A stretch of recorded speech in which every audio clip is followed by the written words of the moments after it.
महाभारत युद्ध में पांडवों को जिताने के लिए श्री कृष्ण ने किए ये छल। महाभारत में भगवान विष्णु के अवतार श्री कृष्ण को बहुत ही चतुर और सभी कलाओं का जानकार बताया गया है। श्री कृष्ण ने कई बार चतुराई का उपयोग करते हुए ऐसे काम किए जिन्हें छल माना जाता है। यहाँ जानिए 5 ऐसे प्रसंग जब श्री कृष्ण ने अपनी इस चतुराई का प्रयोग महाभारत युद्ध में पांडवों को जिताने में किया। 1. अर्जुन को ऐसे बचाया कर्ण के दिव्यास्त्र से। महाभारत युद्ध से पहले देवराज इंद्र को यह डर था कि उनका पुत्र अर्जुन कर्ण से जीत नहीं पाएगा जब तक कि कर्ण के पास कुंडल और कवच है। इसीलिए इंद्र ने ब्राह्मण का वेश धारण करके कर्ण से उसके कुंडल और कवच दान में मांग लिए।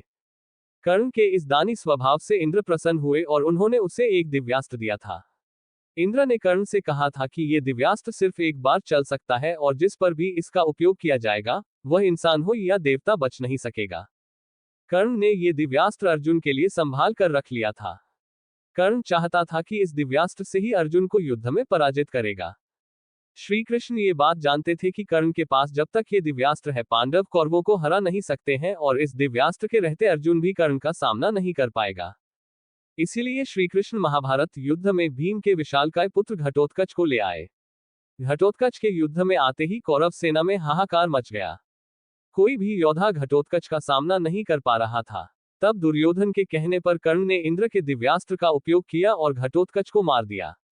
इस प्रकार श्री कृष्ण ने कर्ण के दिव्यास्त्र का उपयोग करवा दिया और अर्जुन को बचा लिया। 2. श्री कृष्ण की चतुराई से दुर्योधन की जांघ नहीं बन पाई लोहे की। महाभारत युद्ध के समय गांधारी ने अपने पुत्र दुर्योधन को पूरी तरह नग्न अवस्था में बुलवाया था। माता की आज्ञा का पालन करने के लिए दुर्योधन भी नग्न अवस्था में ही जा रहा था। तब श्री कृष्ण दुर्योधन को नग्न देखकर हंसने लगे।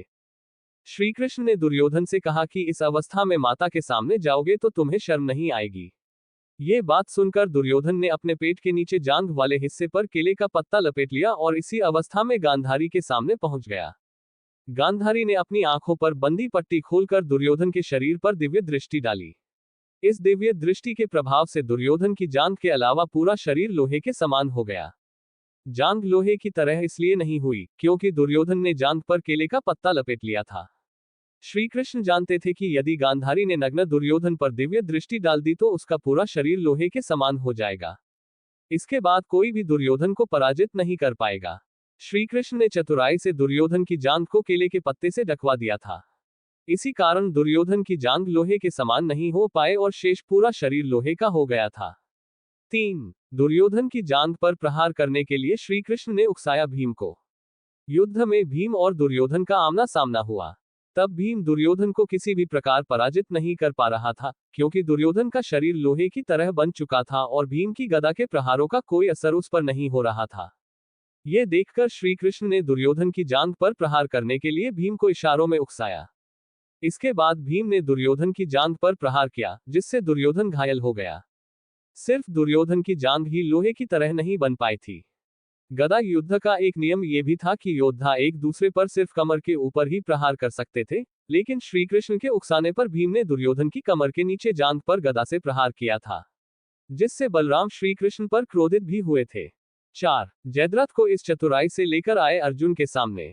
महाभारत युद्ध में जयद्रथ के कारण अकेला अभिमन्यु चक्रव्यूह में फंस गया था और दुर्योधन आदि योद्धाओं ने एक साथ मिलकर उसे मार दिया था। जब ये बात अर्जुन को पता चली तो उसने प्रतिज्ञा कर ली थी कि अगले दिन सूर्यास्त से पहले जयद्रथ का वध कर दूंगा, यदि ऐसा नहीं हुआ तो स्वयं अग्नि समाधि ले लूंगा। इस प्रतिज्ञा के बाद अगले दिन पूरी कौरव सेना जयद्रथ की रक्षा के लिए तैनात कर दी गई।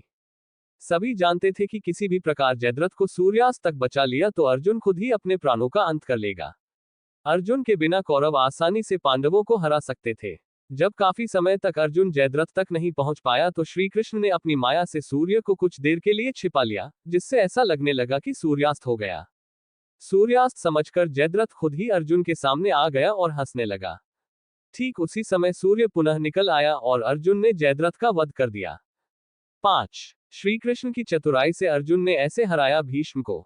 महाभारत युद्ध की शुरुआत में ही कौरव सेना के सेनापति पितामह भीष्म ने पांडवों की सेना में तबाही मचा दी थी। उस समय पांडवों के लिए यह जरूरी हो गया कि किसी भी तरह पितामह भीष्म को पराजित किया जाए। भीष्म को पराजित करना बहुत मुश्किल था, इसीलिए श्री कृष्ण युद्ध में शिखंडी को लेकर आए। शिखंडी पूर्व जन्म में अंबा थी जो भीष्म से बदला लेना चाहती थी। भीष्म ये बात जानते थे कि शिखंडी स्त्री से पुरुष बना है, इसीलिए भीष्म उसे स्त्री ही मानते थे। युद्ध में श्री कृष्ण ने शिखंडी को अर्जुन की ढाल बनाया। शिखंडी को सामने देखकर भीष्म ने शस्त्र रख दिए, क्योंकि वे किसी भी स्त्री के सामने शस्त्र नहीं उठा सकते थे। इसका फायदा उठाकर अर्जुन ने शिखंडी के पीछे से भीष्म पर बाणों की बारिश कर दी और भीष्म बाणों की शैया पर पहुंच गए।